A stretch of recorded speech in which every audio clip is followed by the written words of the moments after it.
A Páscoa é a história de Jesus.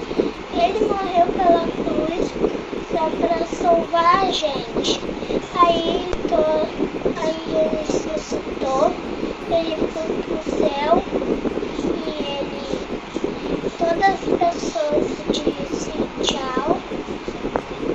E a Páscoa de Jesus não é só de chocolate. É bom chocolate. E Jesus adora chocolate. Feliz Páscoa.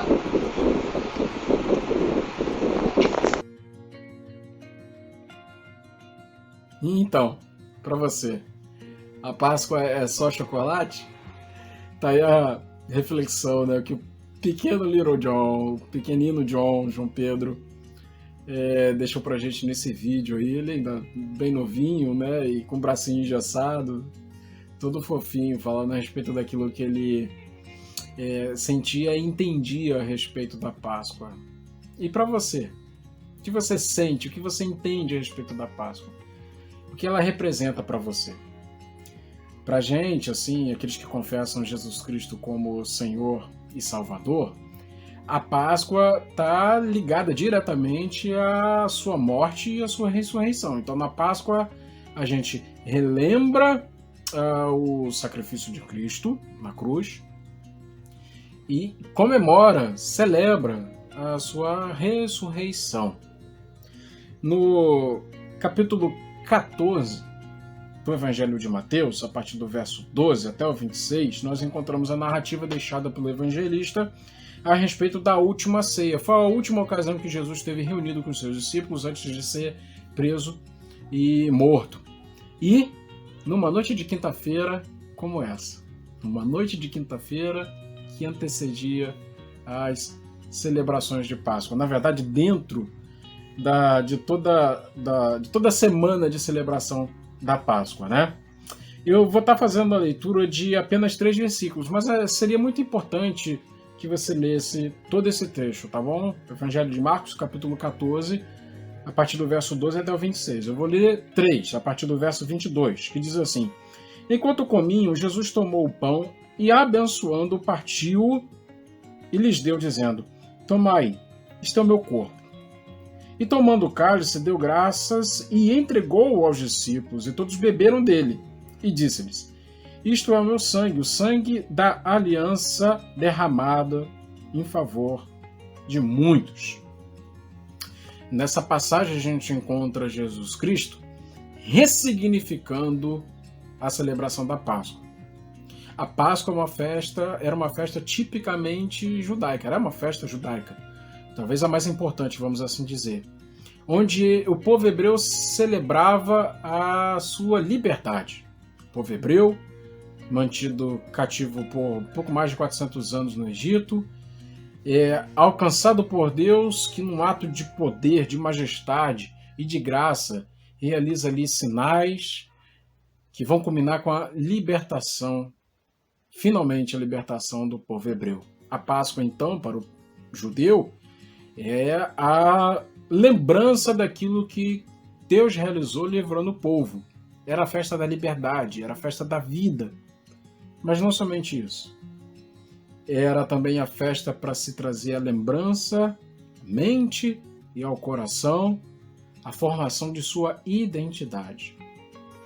O que Jesus está fazendo, inclusive, quando ressignifica os elementos aqui citados, que é o pão sem fermento, e o vinho, o que Jesus está fazendo, ressignificando, é trazendo esse caráter formador da identidade e propósito do povo de Deus a um padrão mais elevado do que uma simples etnia, uma simples nacionalidade.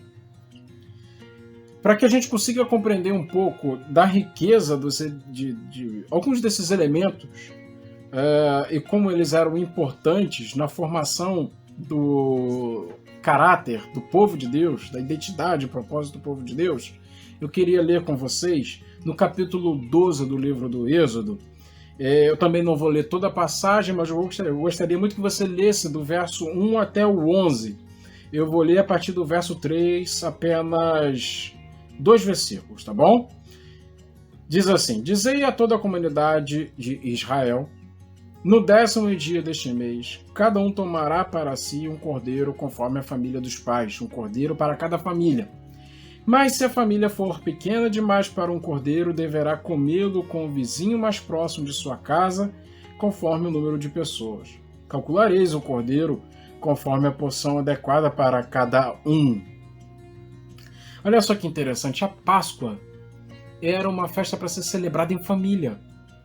Algo muito comum, por exemplo, que a gente faz no Natal, né? No Natal a gente reúne os familiares e está ali na família, celebrando o Natal. A Páscoa, principalmente para o povo hebreu, né? E depois para os cristãos que assim compreenderam, depois da obra redentora de Cristo, evidentemente, é essa festa onde a família se reúne para trazer a lembrança e educar o coração a respeito da sua real identidade e propósito.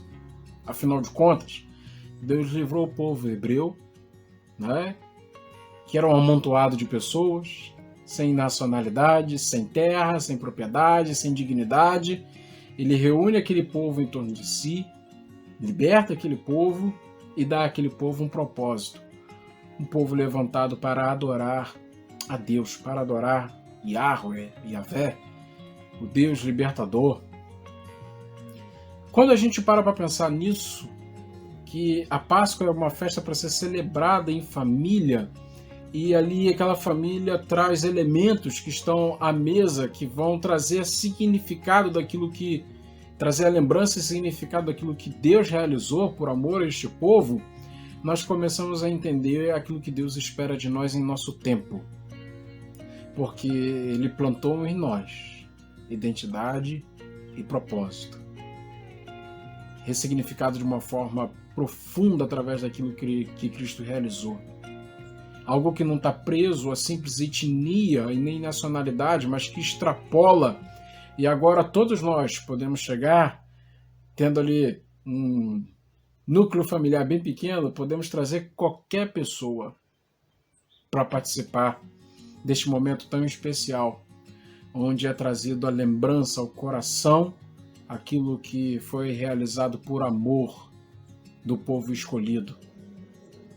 O que a Páscoa representa para você?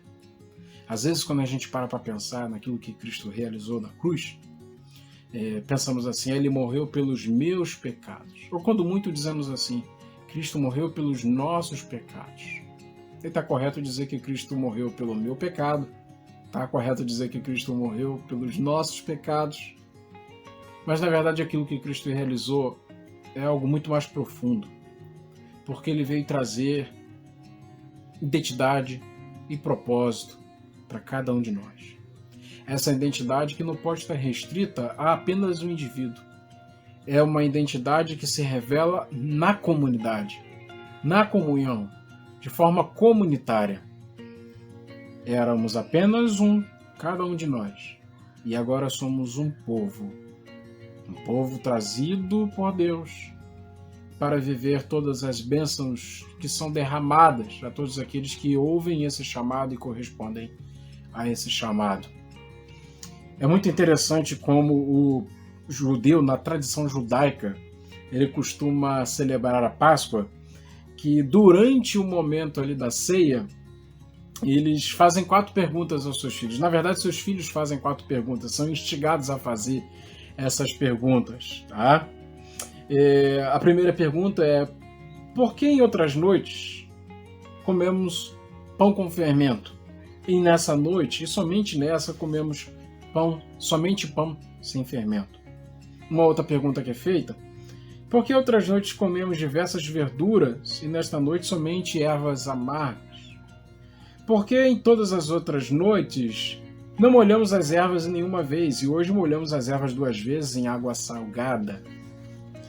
Porque em todas as outras noites comemos sentados e recostados e hoje somente recostados? E a cada pergunta essa que é trazida é seguida de uma resposta que vai reforçar aquilo que Deus fez pelo povo judeu. Todos nós hoje temos uma responsabilidade. Já que estamos vivenciando esse momento de distanciamento social e grandes reuniões se torna inviável, não é prudente, não é saudável, é o momento talvez para que você traga os seus familiares para perto de você, prepare um jantar especial, poderia ser de repente hoje, né? Na quinta-feira, para ali coladinho com aquilo que aconteceu na última semana de Jesus, quando na noite de quinta-feira ceou com seus discípulos, com seus amigos. Poderia ser hoje, mas não podendo, pode ser amanhã, pode ser na noite de domingo, você reunir os seus familiares e falar um pouco daquilo que você crê e convidá-los a fazer o mesmo e perguntar a respeito das grandes obras de Deus e falar a respeito das grandes obras de Deus. Salmo 78, verso 1 a 4, nós encontramos a seguinte palavra para todos nós. Meu povo, escutai meu ensino, inclinai os ouvidos às palavras da minha boca. Abrirei minha boca em parábolas, proporei enigmas da antiguidade, o que temos ouvido e aprendido e nossos pais têm nos contado. Não nos encobriremos aos seus filhos, contaremos às gerações vindouras sobre os louvores do Senhor, seu poder e as maravilhas que tem feito. Somos todos convidados nesse momento de Páscoa, momento em que nós trazemos aquilo que Cristo realizou por nós, uma demonstração de amor tão grande, fugir um pouco desse processo de individualização, de atomização do indivíduo, que os indivíduos estão cada vez mais isolados dos outros. Talvez seja o momento da gente parar um pouco esse processo, através da celebração da Páscoa, e parar para pensar nesse senso comunitário que deve haver no povo de Deus. A verdade é que não existe o discípulo de Jesus, o discípulo sozinho, somente. O que existe é um povo. Discípulos que formam uma igreja. Indivíduos que formam um povo. Que Deus abençoe sua vida. Que Deus abençoe seu coração. Celebre a Páscoa. Celebre a liberdade. Celebre a vida. Um abraço.